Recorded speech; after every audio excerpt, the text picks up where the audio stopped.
নানান জায়গা থেকে কিন্তু বিএনপি নেতাকর্মীদের বিরুদ্ধে প্রচুর কমপ্লেইন আসছে। আমার কাছেই সকাল বিকাল কমপ্লেইন আসছে। বিএনপি নেতাকর্মীদেরকে মাঠ পর্যায়ে কন্ট্রোল করা যাচ্ছে না। চাঁদাবাজির সঙ্গে যুক্ত, জমি দখলের সঙ্গে যুক্ত, টেন্ডারবাজির সঙ্গে যুক্ত। সম্প্রতি বিএনপি নেত্রী রুমিন ফারহানা সাবেক প্রধানমন্ত্রী শেখ হাসিনাকে নিয়ে এমন এক প্রশংসাসূলভ মন্তব্য করেছেন, যার কারণে মানুষজন বলছে হয়তো বিএনপি নেত্রী রুমিন ফারহানা বিএনপি ছেড়ে এখন আওয়ামী লীগে যোগ দিবে। তিনি বলেন, সাবেক প্রধানমন্ত্রী শেখ হাসিনাকে বাংলাদেশের মাটি থেকে বিতাড়িত করা কোনোভাবেই গ্রহণযোগ্য নয়। এটি শুধু একটি অমানবিক কাজ নয়, বরং বাংলাদেশের রাজনৈতিক ইতিহাসের একটি কলঙ্কজনক অধ্যায়।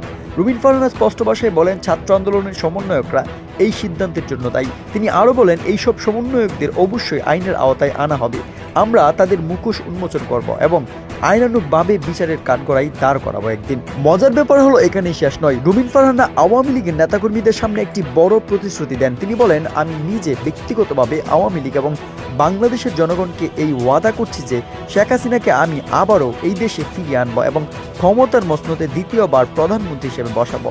এটাই আমার চূড়ান্ত লক্ষ্য। রুমিন ফারহানার এই বক্তব্য রাজনৈতিক অঙ্গনে নতুন আলোড়ন সৃষ্টি করেছে। অনেকে বলছেন এটি তার একটি কৌশল, আবার অনেকের মতে এটি বাংলাদেশের রাজনীতিতে একটি নতুন অধ্যায়ের সূচনা। শেখ হাসিনা কি আবারও দেশে ফিরে আসবেন এবং ক্ষমতায় বসবেন, নাকি এই বক্তব্য শুধুই রাজনৈতিক কৌশলের অংশ? আপনার মতামত আমাদের কমেন্ট সেকশনে জানান।